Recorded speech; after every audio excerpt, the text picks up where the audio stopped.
Online study booster channel में मैं मोहित आपका स्वागत करता हूं। आज हम डाइजेस्टिव सिस्टम पाचन तंत्र के बारे में पढ़ेंगे।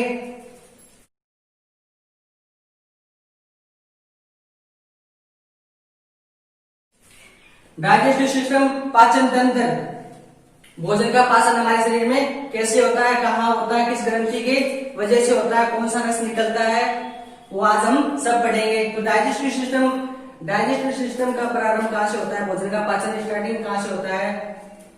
तो डाइजेस्टिव सिस्टम को हम दो भागों में विभाजित करके फिर पढ़ेंगे। एक है एलिमेंट्री कैनाल,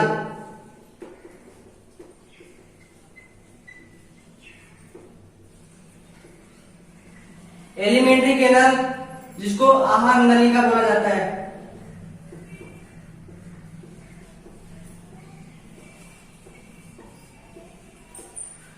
और एक होता है एक्सोक्राइन ग्लैंड,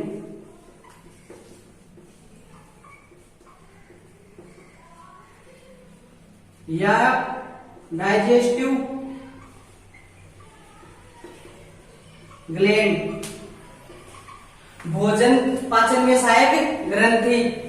तो एलिमेंट्री कैनाल में मुख से लेके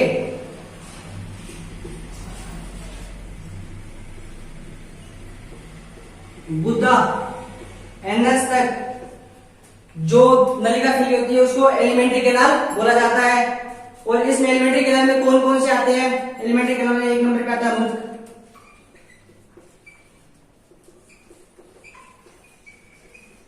माउथ, दूसरे नंबर पे आता है इसोफेगस,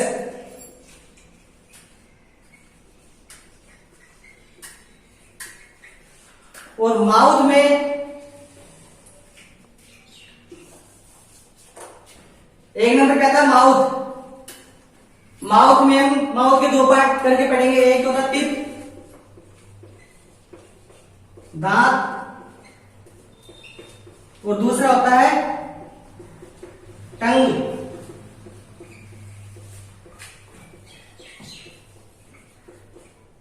जीभ। अब माउथ में कौन सी ग्रंथि पाई जाती है? माउथ में पाई जाती है सिलाइवरी ग्लैंड,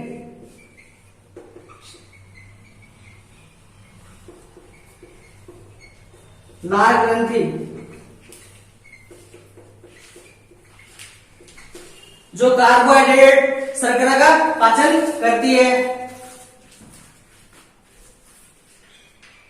डाइजेस्टिव सिस्टम, इसको हम दो भागों में विभाजित करके पढ़ेंगे। एक तो है एक्सोक्राइन ग्लैंड या डाइजेस्टिव ग्लैंड जो पाचन प्रणाली में सहायक होती है, और एक होती है एलिमेंट्री कैनाल जिसमें कौन कौन से पार्ट या ऑर्गन हमारे शरीर में डाइजेशन में भाग लेते हैं। वो पहले नंबर पे आता है मुख, माउथ के दो पार्ट करके पढ़ेंगे, टीथ और टंग, दांत और जीभ। और मुंह में कौन सी ग्रंथि पाई जाती है? वो पाई जाती है सिलावरी ग्लैंड जो कार्बोहाइड्रेट या शर्करा का पाचन करती है।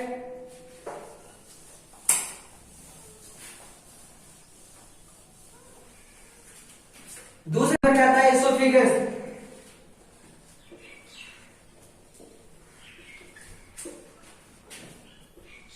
भोजन नलिका।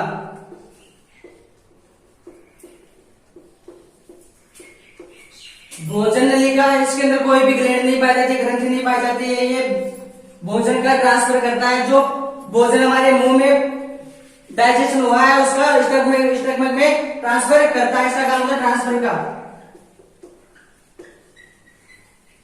उसके बाद तीसरे नंबर पे स्टमक, आमाशय,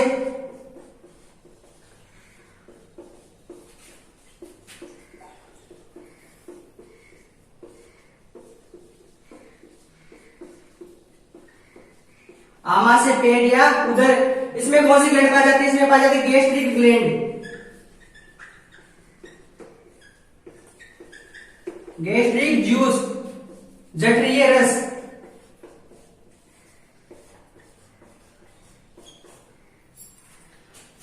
फोर्थ नंबर पे आता है स्मॉल इंटेस्टाइन,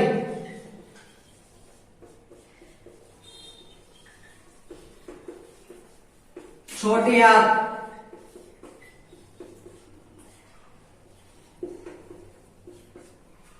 छोटी आंत में लीवर, यकृत और पेंक्रियाज अग्नाशय। अब लीवर और जो पेंक्रियाज होते हैं ये ऑर्गन होते हैं, अंग होते हैं, और फिर भी हम इन्हें ग्लैंड में शामिल क्यों करते हैं? क्योंकि जो लीवर और जो पेंक्रियाज होते हैं इनके अंदर या तो एंजाइम या फिर जूस या फिर हार्मोन निकलते हैं। जो लीवर होता है इसमें से एक जूस निकलता है, इसको बोलते हैं बाइल जूस, पित्तरस। इसलिए इसको ऑर्गन को हमें ग्लैंड में शामिल किया हुआ है, इसलिए हमें स्मॉल इंटेस्टाइन के अंदर लीवर को लिख रहे हैं। उसके बाद आता है लार्ज इंटेस्टाइन।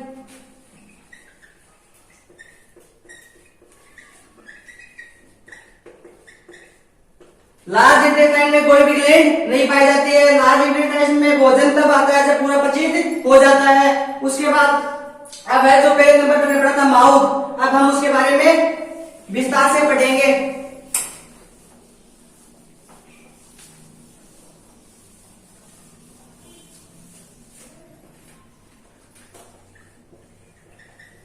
माउथ के में दो पार्ट किए थे, तो क्या टीथ और दूसरा था टंग, जीभ।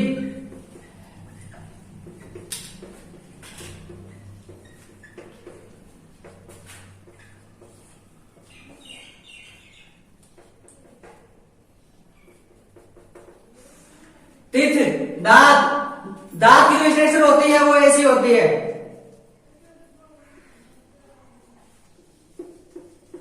और ये जो ऊपर वाला इसका भाग होता है डेंटाइन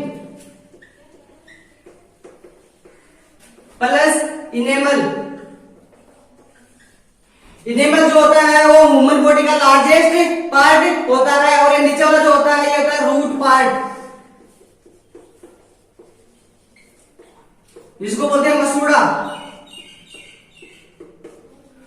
जो टीथ होते हैं वो 4 प्रकार के होते हैं।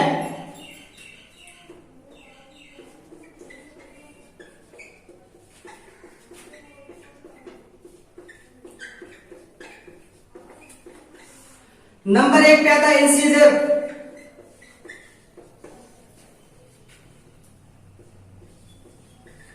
कर्तनक।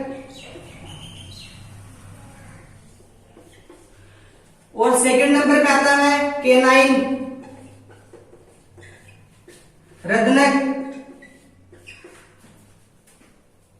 और थर्ड नंबर पे आता है प्रीमोलर, अगर चोरणक। और फोर्थ नंबर पे आता है मोलर,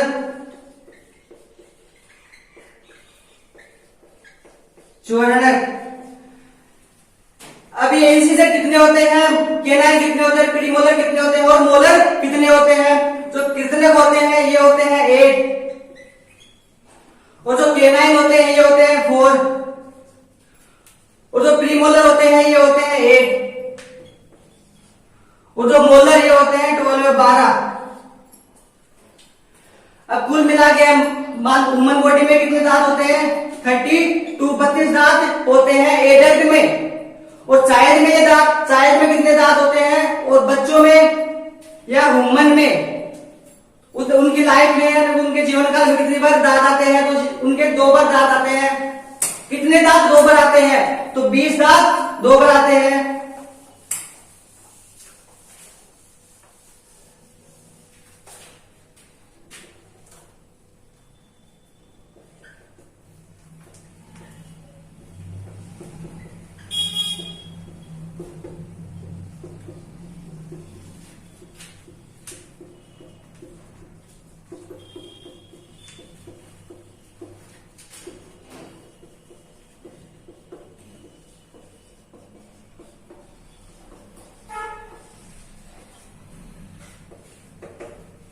बहुत बार क्वेश्चन पूछा जाता है मनुष्य के जीवन काल में कितने दांत 2 बार आते हैं? तो 20 दांत, 20 जो टेम्परेरी टीथ होते हैं। अस्थायी दांत ये मनुष्य के जीवन काल में 2 बार आते हैं। चाइल्ड में सर्वप्रथम कौन से दांत आते हैं?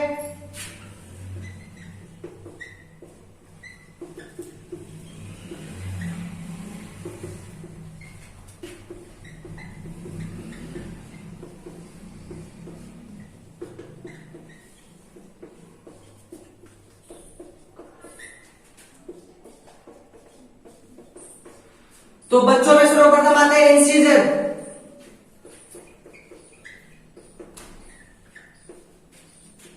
कर्तनक, और वो भी लोअर इंसीजर।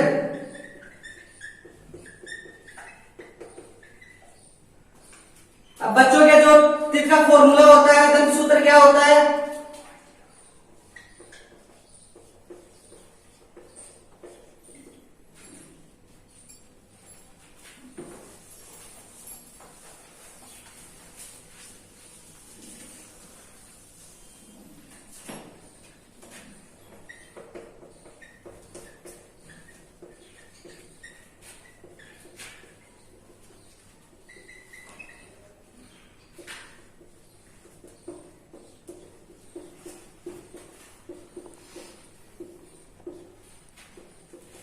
बच्चों का जो दंत सूत्र होता है वो होता है, बच्चों में 20 दांत होते हैं, और कर्तनक कौन से होते हैं? इंसीजर, केनाइन, प्रीमोलर और मोलर। बच्चों में इंसीजर 8 होते हैं, और केनाइन होते हैं वो 4 होते हैं, प्रीमोलर होते हैं वो 0। बच्चों में प्रीमोलर जो दांत होते हैं वो अनुपस्थित होते हैं, और मोलर होते हैं वो 8। और 8 और 8 16 और 4 20। तो बच्चों में कितने दांत पाए जाते हैं? 20। और अब इनका दंत सूत्र क्या बनेगा? दंत सूत्र बनाने के लिए जो मसूड़े होते हैं, जो हमारे दांत होते हैं, इंसीजर जो होते हैं बच्चों में वो होते हैं 8, और केनाइन होते हैं 4, और प्रीमोलर जो कि 0 होते हैं वो बच्चों में नहीं पाए जाते, और मोलर होते हैं 8। तो दंत सूत्र बनाने के लिए हमें पहले उनको 4 भागों में डिवाइड करेंगे। 8 का अगर हम 8 को 4 भागों में डिवाइड करेंगे तो 2 2 2 और 2, 4 को करेंगे तो 1 1 1 1, और 0 है तो 0। और फिर 8 को 4 भागों में डिवाइड करेंगे 2 2 2। तो बच्चों का दंत सूत्र क्या होता है? ये होता है बच्चों का दंत सूत्र। अब एडेड वेस का दंत सूत्र क्या होता है?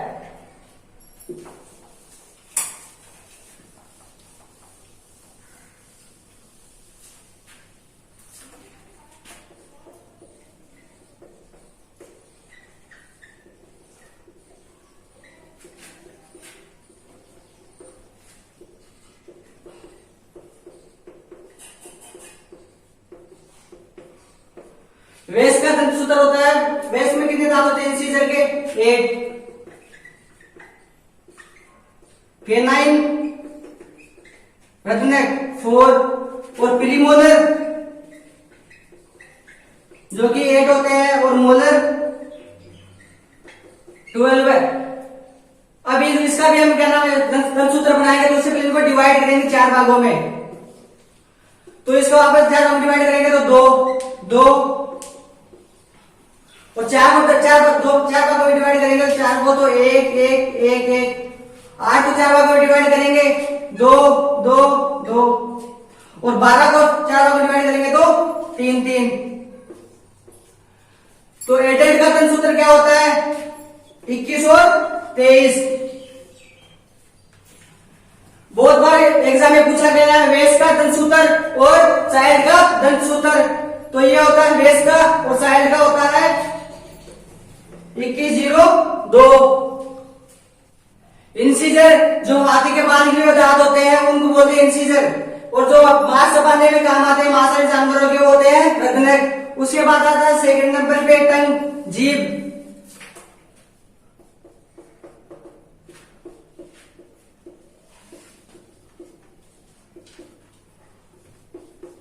जीभ जो होता है ये होता है मस्कुलर ऑर्गन।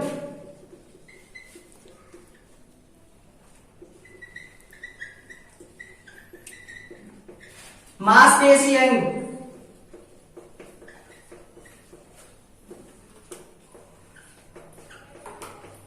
और इसको सेंसरी ऑर्गन भी बोला जाता है।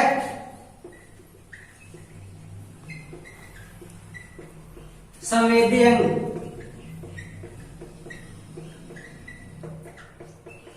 और जीभ जो होता है वो टेस्ट स्वाद का सेंसर देती है। और स्वाद का सेंसर क्यों देती है? क्योंकि जीभ पर टेस्टिंग बर्ड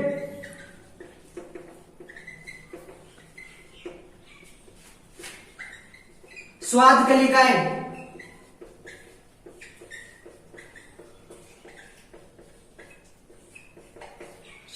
कोशिकाएं पाई जाती है टंग पे, इसलिए वो टेस्ट का सेंसर देती है। और जो सेंसर ऑर्गन होते हैं हमारे बॉडी में कितने होते हैं? वो 5 होते हैं। नंबर 1 आई, जो देखने का। सेकंड नंबर पे नोज, सूंघने का। थर्ड नंबर पे ईयर, कान, सुनने का। और फोर्थ नंबर पे टंग, जीभ, जो कि हम पढ़ रहे हैं स्वाद। और 5 नंबर पे स्किन, त्वचा। ये हमारे बॉडी में 5 सेंसरी ऑर्गन पाए जाते हैं। तो हम पढ़ रहे हैं जीभ के बारे में, टंग के बारे में।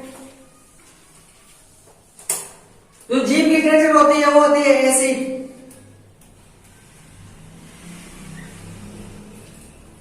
अब जो जीभ का जो स्टार्टिंग वाला पार्ट होता है वो कहता है स्वीट, मीठे का सेंसर देता है।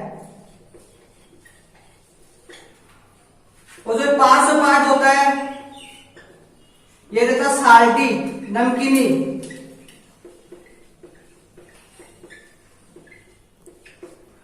जो बीच वाला पार्ट होता है ये होता है खट्टा, श्योर।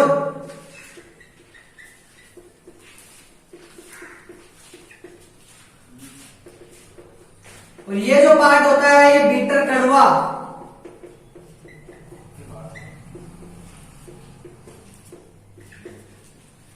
और जो लास्ट वाला जो पार्ट होता है यहाँ पे वो गार्लिक, लहसुन, अनियन, प्याज और जिंजर। अदरक का टेस्ट महसूस कराते हैं। जो फर्स्ट वाला पार्ट होता है जैसे स्टार्टिंग होती है वो ज्यादा स्वीट, मीठा। और जो पार्श्व पार्ट होता है ये ज्यादा साल्टी या नमकीन। और जो बीच वाला पार्ट होता है वो खट्टे का, जैसे छाछ, दही, वो उनका टेस्ट महसूस करवाता है। और जो बीटर, कड़वा, ये वाला पार्ट रहता है। जो लास्ट एंडिंग पार्ट वाला होता है वो गार्लिक, अनियन और जिंजर, लहसुन, प्याज और अदरक का स्वाद महसूस करवाता है।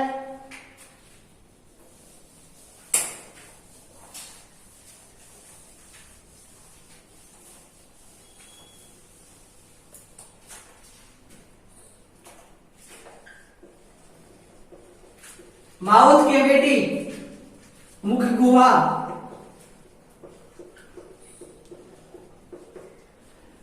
टंग का एंडिंग पार्ट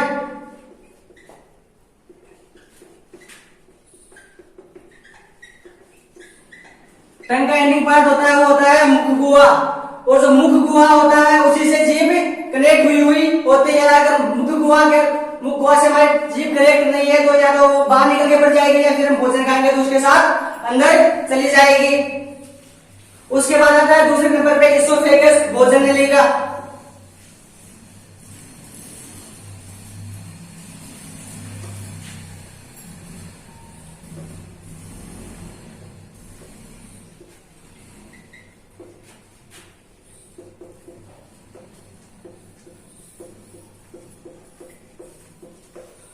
भोजन लिखा होता है, इसका काम होता है ट्रांसफर का। माउथ में पचित भोजन को या माउथ में डाइजेशन हुए भोजन को स्टमक में ट्रांसफर करना।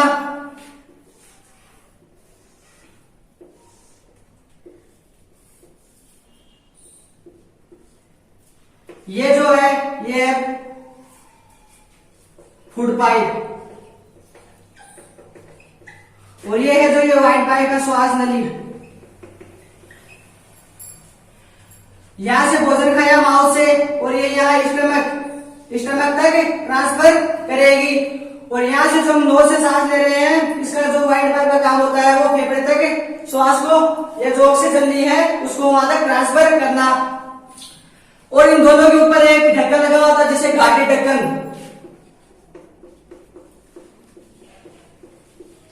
एपिग्लोटिस बोला जाता है।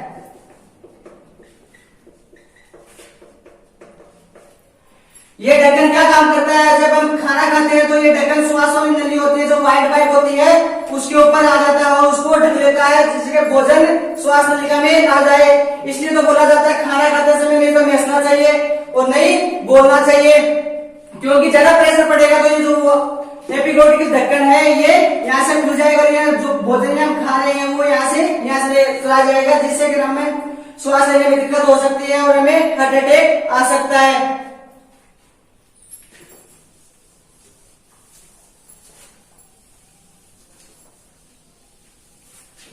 उसके बाद आता है तीसरे नंबर पर स्टमक। आमाशय,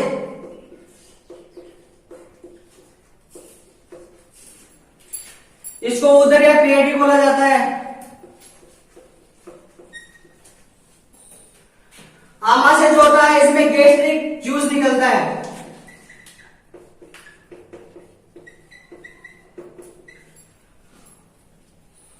भोजन डाइजेस्ट,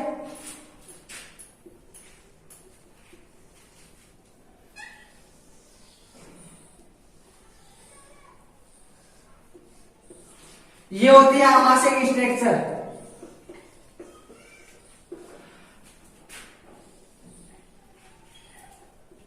हमने भोजन माउथ से खाया और वो इसोफेगस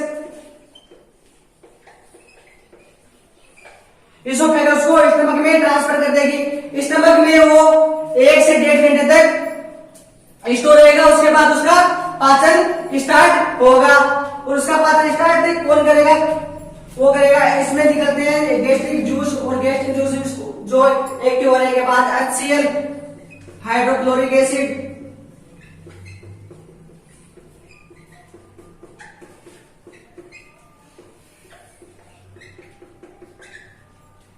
पेप्सिन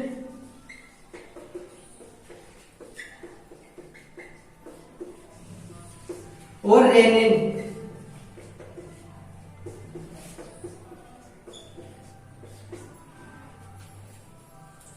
HCl का जो मुख्य कार्य होता है वो होता है पेप्सिन और रेनिन को एक्टिव करना। और पेप्सिन और रेनिन की जो अनएक्टिव फॉर्म होती है वो होती है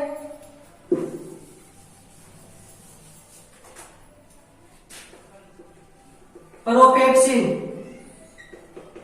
और जो इसकी एक्टिव फॉर्म होती है वो होती है पेप्सिन।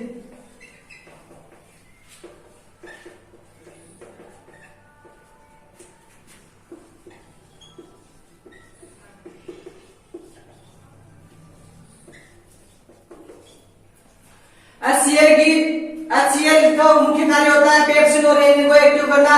और पेप्सिन की जो एक्टिव फॉर्म होती है वो प्रोपेप्सिन होती है और रेनिन की होती है प्रोरेनिन। और पेप्सिन और रेनिन एक्टिव होने के बाद पेप्सिन तो करता है प्रोटीन का पाचन और रेनिन करता है, अगर हमने भोजन के साथ दूध भी लिया है तो उसका पाचन कौन करता है? वो करता है रेनिन।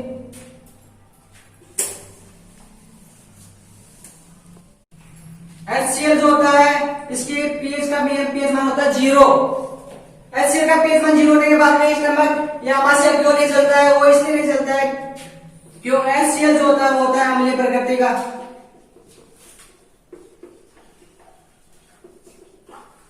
और जो स्टमक के अंदर अंदरूनी जो लेयर होती है वो होती है म्यूकस लेयर, जो कि क्षारीय प्रकृति की होती है।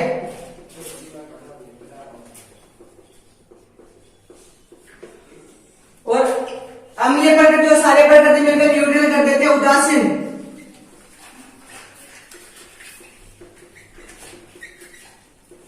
इसलिए शरीर में तेजाब बनने के बावजूद भी हमारा आमाशय नहीं जलता है। और एसिडिक कैसे होती है? हम हद से ज्यादा खाना खा लेते हैं, ओवर ईटिंग फूड ले लेते हैं तो उससे एसिडिक होती है। और वो किस वजह से होती है? क्योंकि हमने ज्यादा भोजन खा लिया, ओवर ईटिंग भोजन कर लेते हैं या हद से ज्यादा खाना खा लेते हैं तो उससे हमारी एसिडिक बन जाती है, शरीर में एसिडिक बन जाती है। वो किस वजह से बनती है? अगर हम ज्यादा भोजन खाएंगे तो उसको पचाने के लिए ज्यादा HCl स्रावित होगा और ज्यादा HCl स्रावित होगा तो मैंने बोला था HCl का जो पीएच मान होता है वो होता है 0। अगर ज्यादा जब हमने भोजन खाया है तो उसको पचाने के लिए ज्यादा HCl की आवश्यकता होगी, तो ज्यादा HCl निकलेगा तो शरीर में जलन होगी। इसलिए शरीर में एसिडिटी होती है, ज्यादा भोजन खाया और ज्यादा HCl निकलेगा, इसलिए शरीर में एसिडिटी होती है। तो हम अगली क्लास में पढ़ेंगे जो डाइजेशन के जो 2 दो पार्ट बचे हैं, लार्ज इंटेस्टाइन और स्मॉल इंटेस्टाइन, उनका हम अगली क्लास में इंट्रोडक्शन करेंगे। तो तब तक के धन्यवाद, और हमारी वीडियो को ज्यादा से ज्यादा लाइक करें, सब्सक्राइब करें और शेयर करें। धन्यवाद।